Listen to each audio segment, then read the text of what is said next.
All right, so up on the bench today, another Tascam. I believe it's made by Teac, if I'm not mistaken. And it is another CD-A500. I'll try to post a little link up here in the corner to the previous CD-A500 that I serviced. I can't even remember what I did to it, but it definitely had a problem. This one has a note, CD power supply drops out, sometime comes on, display blinks on then off. Please check my soldering on the display board. I replaced 3 or 4 caps and 1 diode, top left it says. Okay, well that should be interesting. Anyhow, let's go ahead and give it some AC power. Okay, it does have AC power. We'll turn the power on here. And it is showing close on the display. Hopefully you can see that. And it is not blinking. And it does open. And it does close, and it does appear to be trying to read the non-existent disk. Well, let's go ahead and pop the top off of it and see what it has to say inside. One moment. Okay, so I have the top off of the unit, and I do see it looks like that diode right there, D606, has been replaced because I see a little burn spot right where the diode logo is silk screened onto the board. I also believe this capacitor right there, C633, has been replaced. And this little capacitor right there, C629, has been replaced.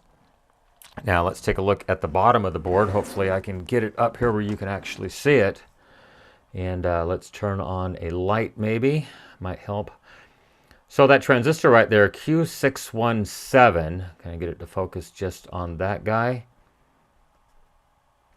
It looks dark, like it's been running very, very hot. At least the base and collector leads appear to be running quite hot. I can see where the diode right there has been soldered. Turn off, there we go. And there is one of the capacitors right there in the center of your screen that did get replaced.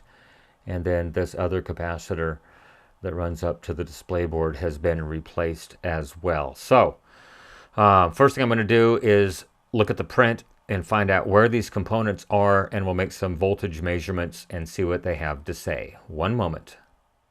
Okay, well, I did find a schematic, although it's slightly different than the board that's in here right now. There is the board that's in here, and it does reference that D606. I should re-enable auto magical focus. There you go. And it does reference D606 in this Q617, but however on this copy, I believe this is going to be the D606, which is now D602, and then this is the transistor Q617, which is 607 in this one. I do see this 1.8K resistor from collector to base on this transistor. And I do see this 470 at 35, although I think in this one it's a 50 volt cap. I've done some continuity measurements around here. And let me show you what I found. Let's go ahead and just measure voltage on this transistor first before we do anything.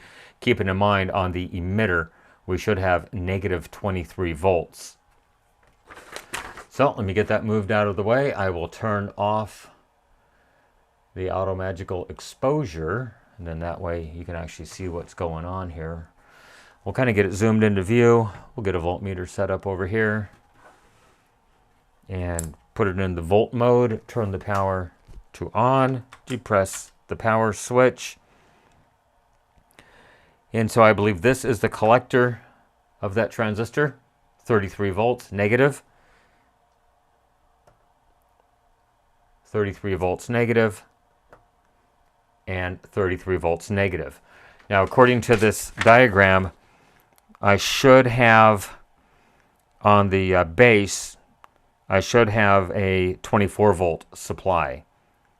And that's what that Zener diode is doing. So if I measure across that Zener diode, which is no longer a Zener diode, I see 33 volts on one side, and I do get ground on the other side. And let's go ahead and remove power. I did verify that once I disconnect this connector right here, which is actually this connector right there, pin 1 is ground.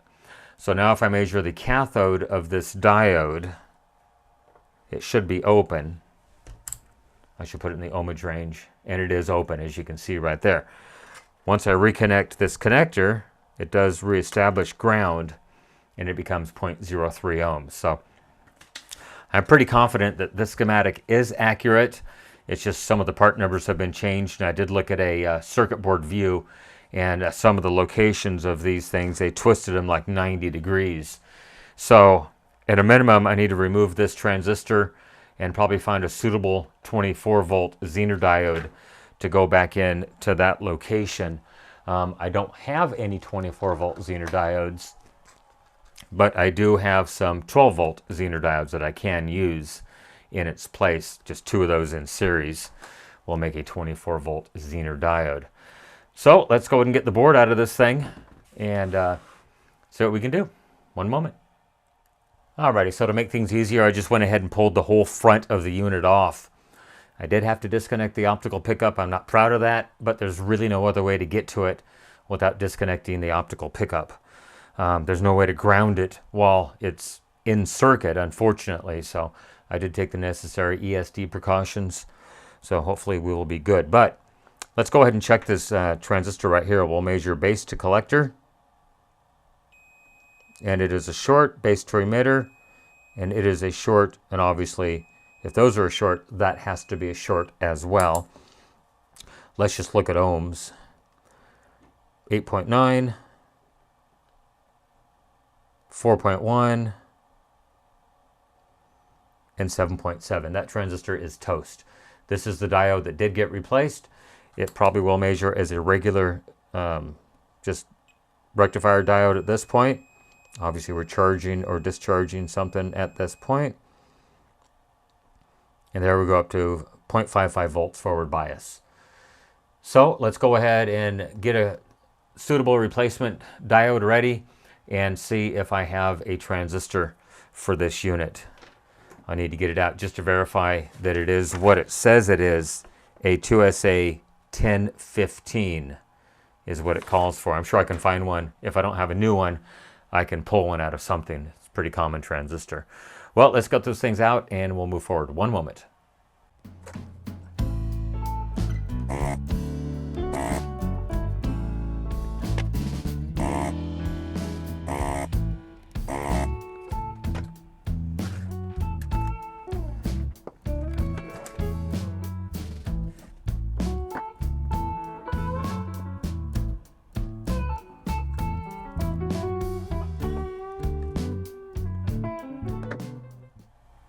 And it does show it is a 2SA 1015. So let me see if I've got a 2SA 1015 or something suitable that I can put back in its place. One moment. Okay, well I thought I'd go ahead and just test the original transistor in the MK168. Hopefully all three leads are in there. And it goes into self-test because it detects a short basically. And we see 7.65 ohms and 4.71 ohms between base collector, collector emitter. So yeah, that thing is toast. Toasty, toasty. So I did find a 2SA 1930. It's a much higher voltage transistor, higher current carrying capability, but it does have the gain. The original says the gain should be between 50 and I think 200. This is a 166, so it's pretty good. Base collector emitter, it is a PNP, which is what we're looking for. So I'm going to go ahead and throw that in the circuit. Once again, much higher power dissipating capability. So I think we will be okay with that. Okay, new transistor is installed and two 12 volt Zener diodes in series to make a 24 volt Zener diode is installed. Let's go ahead and flip it over and I'll show you the other side of the board as well. If I can find myself, where are we? Hello. There we are. Okay, there's the two Zener diodes right there in place of D606 and a new Q617. And the pinout is exactly opposite. Instead of being emitter collector base, it's base collector emitter. So it has to go in the opposite direction. I am going to go ahead and do an ESR check on all these diodes before I go any further, or excuse me, capacitors, before we go any further, especially the ones that were replaced, just to make sure that they are acceptable. So let's get that started. One moment. Okay, hopefully you can see that ESR meter is set up. Let's zero out the leads. So it should be about 0.8 or 0.08, 0.09. And we'll zero that out. And we'll test these little guys. I think they're 4.7s. And so 0.48 ohms, that's fine. This one got replaced, I do believe. 1.5 ohms, I'll have to look at the value on that. This one did get replaced as well. 2.8 ohms. This one did not get replaced. 1.6. This one did not get replaced. 0.06, I think that's the big guy. And then that one is 9.5. So what is the value of this one that was 2.8 ohms? 1.6, I'm okay. Yeah, what is the value of that one capacitor that is almost 3 ohms? Let's see if I can keep it on camera and see a number. It is a 4.7, so I'm okay with that on a 4.7, especially in a non-switch mode power supply. Well, let's go ahead and throw this thing back together and see if we get our negative 23. Was it negative 23 or negative 24 volts? Right, negative 23 out of this thing. Sorry about the exposure being pumped up. One moment. Okay, everything is reassembled. So let's go ahead and take a look at this Zener diode assembly and see what we get. So this should still be ground. And it is. And I am referenced to chassis ground. I have a clip lead over here on the side. And so when I power this on, I should see about negative 24 volts here. And I get negative 23.6. That is perfectly fine. And next we'll go ahead and check the collector of that transistor. Oh, it's still sitting at negative 23. Oh, that's the input, negative 33. And then this should be the emitter side. And we do have our negative 23 volts, so that is perfectly fine. So that is the base. That is the collector. And that is the emitter of that transistor. It's going to be kind of hard to see. But I do have, I assure you, I have a display. Let's turn some lights off here. There we go. No disk. So yes, the display is actually working. Close. And so let's go ahead and pop a disk into it and see if it wants to play. One moment. Okay, let's go ahead and pop a disk into it. Close. I know you can't see what's going on, but it sounds like it's reading the table of contents right now. Still reading, and it came up with 8 tracks. We'll hit play. Not an 8-track tape, but an 8-track CD. And it is playing. We'll skip to the next track.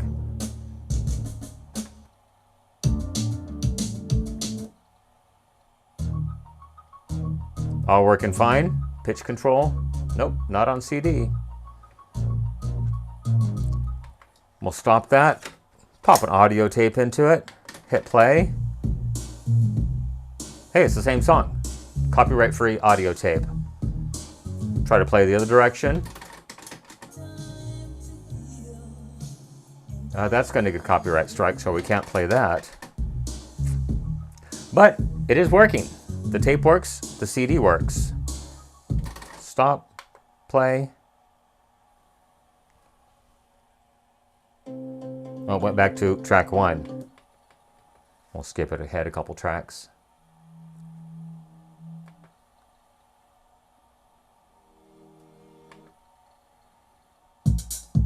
There we go. Now we know it's working. Stop. Okay, well, I'm going to say that is going to be it on the Tascam CD-A500. The other CD-A500. Interestingly, it has almost the same stickers as the first one. Like I said in the beginning, I'll post a little link up here so you can watch the original video and see what I found on it. Anyhow, everyone, thanks for watching. I really appreciate it. You can follow me on social media, Facebook, Instagram, Twitter, or X at NorCal715. You can email me, norcal715videos@gmail.com. As of right now, first part of 2026.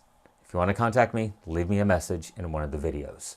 That's the easiest and the fastest way to get me to respond. Remember, with your help, we can try to keep these things out of the landfill, out of the recycle bin, and out of the e-waste facility. Everyone, thank you for making it to the end of this video. I really, really appreciate it. Just checking temperatures here. Everything is nice and cool. Everyone have a great day. Once again, thank you so much for watching. Bye-bye.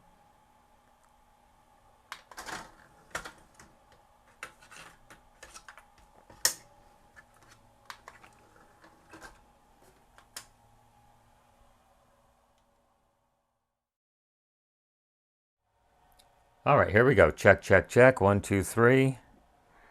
Cell phone is recording. Check, check, check. 1, 2, 3. Intro.